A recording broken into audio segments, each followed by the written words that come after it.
We're going to make an elk leg bag today by skinning these two elk legs. That's green stuff inside Tom Orr, aka the Mountain Man. I already have two of these legs. The Mountain Man's Tom Orr story is very interesting.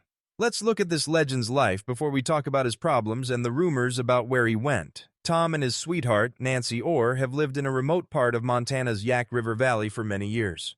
The couple has made their home with very few extras and very few things they need. Also, they mostly lived off the land and made money by brain tanning, a skill that most people had forgotten about. A lot of people didn't value this skill, but Tom had mastered it. He truly knows how to trap and tan animals. Not only that, Tom was very keen to make it through all 4 seasons. Even though the seasons and forests were harsh, he could keep working at his skill. His skills got better as he worked on them. Records showed that he could improve his skills to a level that had only been reached by a few people before him. I feel like I'm seeing a piece of the past when I watch Tom work. To make fun of himself, Tom once said, "I was born 100 years or 200 years too late." How did Tom come to love living in the wild so much? You could link it to his past. His home was in the country, not far from Rockford, Illinois. Tom has always thought that he was raised to live a rough life. He and his brother loved being outside when they were kids. They were born with it. Tom also gave more information and said that he and his brother liked to roam around as much as possible when they were kids. A lot of the time, they were always riding. He says, "My dad was a real horseman, and he taught my brother and me how to ride. My dad taught my brother and me how to trick ride when we were 7 years old." Trick riding is doing tricks on the back of a horse that is moving. Even though it was risky, Tom didn't give up and kept going. Even though it was dangerous, he made it through and quickly became addicted to life on the edge. After he turned 15, he kept looking into many things. When he was young and daring, he found a new way to get his energy fix: rodeo. My mom took me to the edge of town and dropped me off with my bull rope and gear bag. I hitched a ride to Ohio and got hired to ride bulls and bucking horses. Tom's eyes lit up whenever he talked about his mom. Tom says that the fact that his mother believed in him helped him a lot. Because she believed in him, he was able to see the warm glow of adventure on the horizon and chase it with the poise and drive that were typical of him. By the early 1960s, he had risen through the ranks of the International Rodeo Association and become a world-class rider.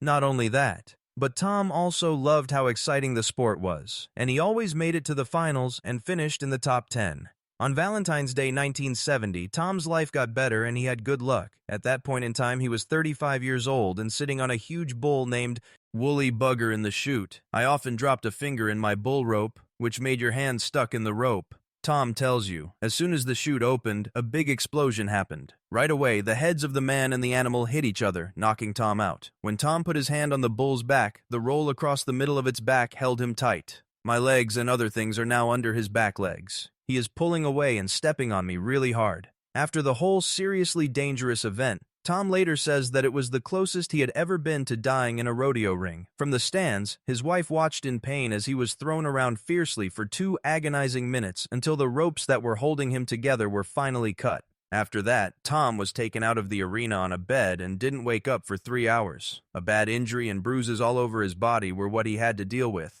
Unfortunately, bad things were going to happen to the bull. After 2 weeks, they told me that old Woolly Bugger had died, which Tom confirms with the look of a cowboy. I think I also hit him in the head. A month after coming very close to dying, Tom went back to the scenes. Sadly, he never got back to the level of success he had before. I quit because it was time. He stopped doing rodeo in late 1981. And just like the pitch and yaw of a bronc feeds a young man's need for adventure, the rise and fall of a mountain feeds an old man's need for peace. He says, "In the summer, Nancy and I would come up to Montana and go rodeoing out here." When Tom became interested in the Wild West, their lives started to face new problems. He and the Navy put all of their things into an old pickup truck and drove off. After that, they left and went to a different place. Muskrat furs they earned were used to buy the truck they used to start their life in Montana. These were just a few hints about what was to come for the Orrs. We didn't know what we were getting into or how I was going to make a living out here, but I was sure I could do it. Oh my God, I can do it. They did it. Through good old-fashioned hard work, Tom and Nancy were able to trap, hunt, and tan while living off the land. However, the first few years were very hard. Tom says that the first winter we lived here was cold. After moving, they often had thoughts of moving again. Before he left Illinois in the 1980s, Tom had worked as a hunter, but he didn't know much about how to make a living at it. Even though he was good at working with furs, it was harder for him to turn them into money until fate stepped in at an Indian shop in Billings. Tom says, "We just stopped and went in. It was there in black and white." It explained how the Indians' minds were dulled. For Tom, that was the first time he had seen the old way. That's how he changed the course of his life in a way that no one expected. It cost him $3 for the book, but it had 16 pages that suddenly made his writing better. He also said that he needed a little more luck to make his tanning business successful. The name for them was Black Powder Rendezvous. Tom says that they made it look like the Rocky Mountains were the place where all the trappers used to meet during the fur trade. When he was in the mountains, he fit right in with the other mountain guys and didn't stand out. Over time, he found a market for the things he made himself. Tom does things well when he does them. Brain-tanned buckskin clothes is the most stylish thing you could wear to one of these events, he says. People knew right away that Tom's brain-tanned hides were the best when he started selling them when he started selling furs. When they saw this, they ran to get the hides, which he was able to sell for a very high price. Over time, Tom found peace, and he was happy. Together with his wife, they beat all the chances and won. It was dangerous and caused a lot of trouble to stay in Montana. They were afraid of being alone. There was danger around every corner, and it was very cold in Montana in the winter. But they kept going and did well. They didn't let their worries bother them. Tom was always humble and friendly when he met new people, whether they were fans, fellow trappers, or someone else. He was happy to share his story, his trade, and his smile. Even though Tom couldn't stay in touch with the outside world because his cell phone and internet didn't work, everyone knew his story. When people asked Tom how he dealt with all the people who came to his property every summer, he always shrugged it off and said that he would rather people like him than hate him. Even though he is 76 years old, he still works hard at his skill and staying alive in the mountains. Amazing life, he thinks. I've loved every minute of it, and I'll keep doing it as long as I can. Things were going well in Tom's life until he did something brave and joined the group of mountain men when the show started in 2012. The show's numbers went up for sure when Tom was on it. He was loved by many. During the 13 seasons, became one of the most well-known characters on the show. Not only that, everyone was dying to see his face.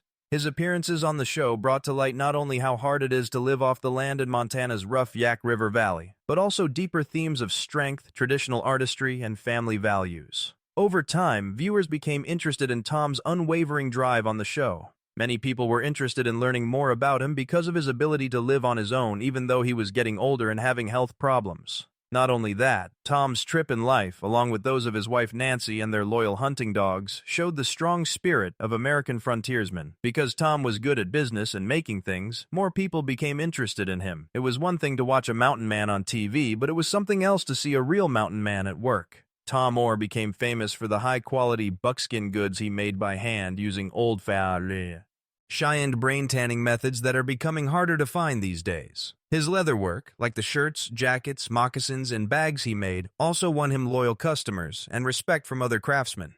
Tom might not have looked the part, but he loved what he did and always gave his customers the best.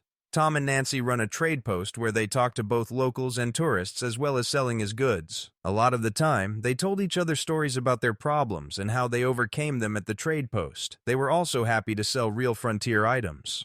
Tom also took the time to teach younger people and outdoor lovers traditional wilderness and trapping skills. He made sure that the information he had could help other people. For him, the most important thing is for younger people to learn how to hide. Tom Orr finally made the choice to leave his cabin for good after living in the woods of Montana for more than 40 years. In the 4th episode of Mountain Men Season 11, this took place. During the episode, Tom began having major health problems. He would have loved to stay on the show, but he had to take a break. His health problems lasted for a few weeks, which made him less productive. Tom had to take a break. He used to be a horse cowboy and loved doing hard things. Hearing that his health was getting worse changed his whole world upside down. Tom thought that stopping everything he was doing was the same as death. He didn't want to give up easily, though. He and his wife Nancy chose to go the dangerous 80 miles into Libby to get the problem checked out. They were looking for any way to help Tom keep going. Let's learn more about his health problems. In Mountain Men Season 11, Episode 4, Heart and Soul, Tom woke up out of the blue and couldn't catch his breath. He was still on the show. Everyone was scarring. As Nancy recommended that they look into the problem after seeing the changes, and Tom agreed. She knew things were bad, but she wasn't ready to lose her husband just yet.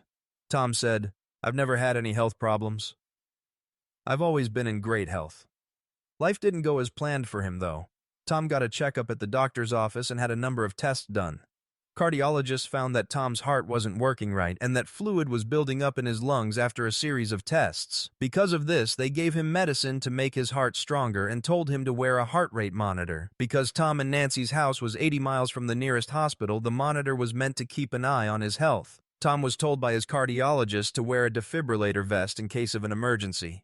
Tom was happy that he had lived a full life. In the middle of the whole thing, he said, "I'll be pushing 80 here soon." He also said that he was set on making the most of his life even more. Later, Tom and Nancy are going to town. On the way, Tom checks his bobcat traps and thinks about his life. He said, "You know, we're all going to